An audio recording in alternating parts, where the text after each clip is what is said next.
ሻሎም ቤተሰብ እግዚአብሔር አምላኽ ከመይ ሓዲርኩም ሰላምን ጸጋን ናይ ክርስቶስ ምስ ኩልኹም እዩ ሎም ድማ በዚ መዓልቲ ናይ ህይወት ቃል ሓቢርና ክንካፈሊና ኣንሃኹም ሰላሓዲኔ ሎም እንካፈሎ ቃል ጥበብ ንዛረብ ዝብል እዩ ጥበብ ንዛረብ ኢየሱስ ንዘለዓለም ጎይታ እዩ ሃሌሉያ ክርስትና ብጥበብ ዝንበር ህይወት ናይ ጥበብ ህይወት እዩ እዚ ናይ ጥበብ ህይወት ድማ ጥበብ ብምዝራብ እትነብሮ ህይወት እዩ ካብታ ሓደ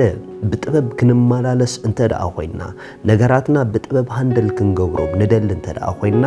ዝውሰን ክሳዕ ክንደይ ጥበብ ንዛረብ እዩ ክሳዕ ክንደይ ኣፍና ብጥበብ ተገዚኢሎ ክሳዕ ክንደይ ቃላትና ቃላት ጥበብ እዮም እሱ ብጥበብ ክንመላለስ ዝገብረና ስለዚ ክርስትና ጥበብ እንዳተዛረብካ ብናይ ጥበብ ጎደና ዝኽየድ ህይወት እዩ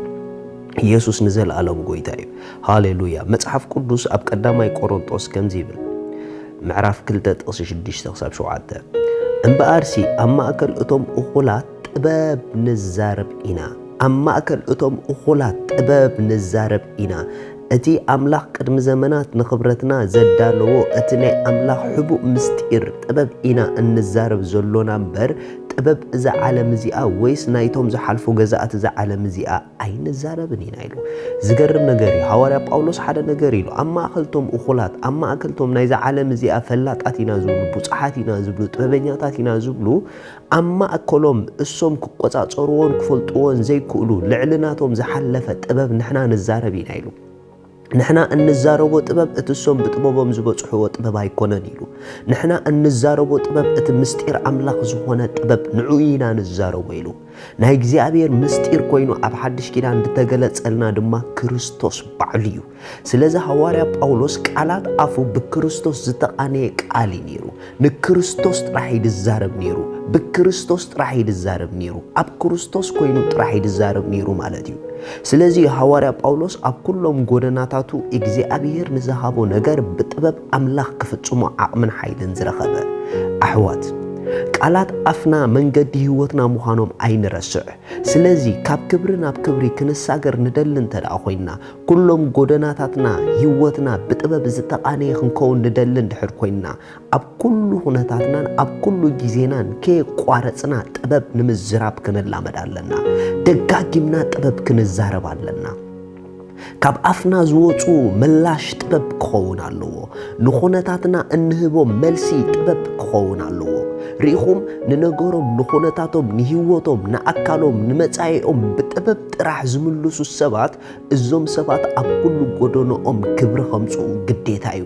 ምኽንያቱ ጉዕዞኦም ንቓል ኣፎም ስለ ዝመስል ቃል ኣፎም ድማ ብጥበብ ስለ ዝተቃነየ ኩሉ ግዜ ኣባህ ዘብል ስፍራ ክመላለሱ ከለዉ ትርኢኻ ምኽንያቱ ጥበብ ኣውራ ነገር ኢልዎ መጽሐፍ ቅዱስ ኣብ ምሳሌ ምዕራፍ 4 ንጥበብ ከምዚ ገይሩ ገሊፅዎ ኣሎ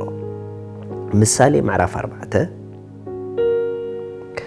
ካብ ጥቕሲ 5 ኢየሱስ ንዘለዓለም ጎይታ እዩ ከምዚ ይብል ንጥበብ ኣጥርያ ንምስትውዓል ኣጥርያ ንቓል ኣፈይ ኣይትረስዓዮ ካብኡ እውን ኣይትዘንብል ኣይትሕደጋ ንሳኻ ክትሕልወካ ሪኢኹም ኣይትሕደጋ ንሳኻ ክትሕልወካ ኣብ ኩሉ ጎደናኻ ጥበብ ዘለካ ሰብ እንተደኣ ኮንካ ጥበብ ትሕልወካ ካበይ ትሕልወካ ጥበብ ካብ ዕሽነት ትሕልወካ ጥበብ ካብ ውድቀት ትሕልወካ ጥበብ ካብ ዘይትኽክለኛ ጎደና ትሕልወካ ጥበብ ንትኽክለኛ ነገር ብትኽክል ከም እትመርጽ ትገብረካ ጥበብ ንውሳኔኻ ኣብ ሓቂ ደው ከም ዝብል ትገብሮ እያ ቀፂሉ ከምዚ ኢሉ ሃሌሉያ ኣይትሕደጋ ንሳኻ ክትሕልወካ ኣፍቅራ ንሳውን ከተዕቁበካ ጥበብ ኣውራ ነገር እያ እሞ ንጥበብ ኣጥርያ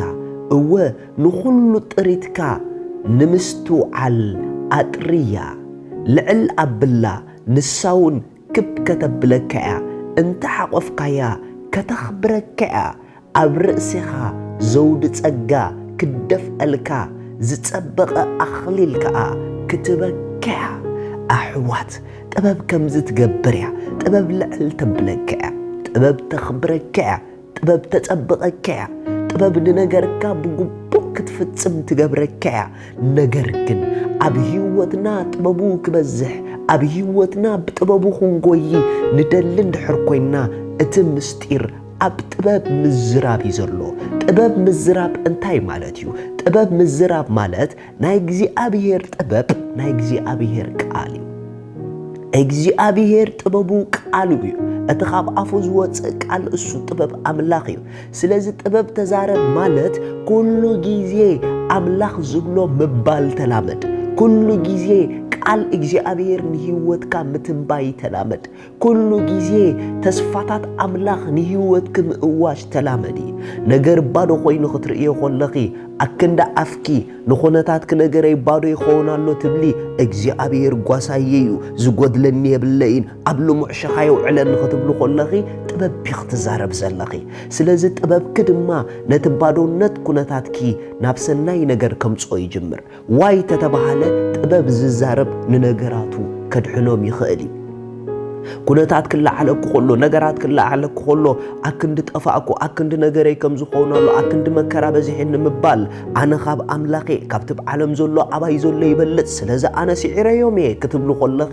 ዊዝደም ስለትዛረብ ዘለኺ በቲ ትዛረብዮ ዘለኺ ጥበብ ኣብ ልዕሊ ኩነታትኪ ፀብለል ኢልካ ክትወፅእ ትጅምሪ ጥበብ ልዕል ተብለካያ ጥበብ ተኽብረካያ ጥበብ ናይ ሰዓርቲ ናብራ ክትነብር ትገብረካያ ጥበብ ኩሉ ነገራት ብግቡእ ከም ትጥቀመሎም ትገብረካያ ሓወይ ጥበብ ካብ ምዝራብ ኣይትጉደል ጥበብ ካብ ምዝራብ ኣይትጉደሊ ንትርእዮ ንነገራትኪ ንህይወትኪ ንወዘራት ንኣካላትኪ ንጥዕናኺ ንኹሉ ቃል ጥበብ ኣውፅሉ ቃል ጥበብ ተዛረቢ ኩሉ ከም ዝዛረቡ ኣይትዛረቢ ጓል እቲ ጥበበኛ ኣምላኽ ኢኹሞ ጥበብ ብምዝራብ ከኣስኽ ብጥበብ ተገለጺ ኣምላኽ ብጥበብ ዝመላለስ ጥበብ ስለ ዝዛረብ እዩ ንሕና ድማ ጥበብ ብዝተዛረብናዮ መጠን ዘረባና ጎደናና ኮይኑ ጎደናና ጥበብ ክኸውን ይጅምር ጥበብ ተዛረብ ብጥበብ ክትጎይ እግዚአብሔር ይባርኽ ስለዚ ከምዚ ኢልና ሓቢርና ናይ እምነት ኣዋጅ ናይ እምነት ጸሎት ክንጸልይ ናይ እግዚአብሔር ይባርኽ ከምዚ ኢልና እንጸልኹልና ክርስቶስ ጥበበይ እዩ ኩሉ ግዜ ጥበብ ኣምላኽ እየ ዝነብር ኩሉ ግዜ ጥበብ ኣምላኽ ኣባይ ይሰርሕ እዩ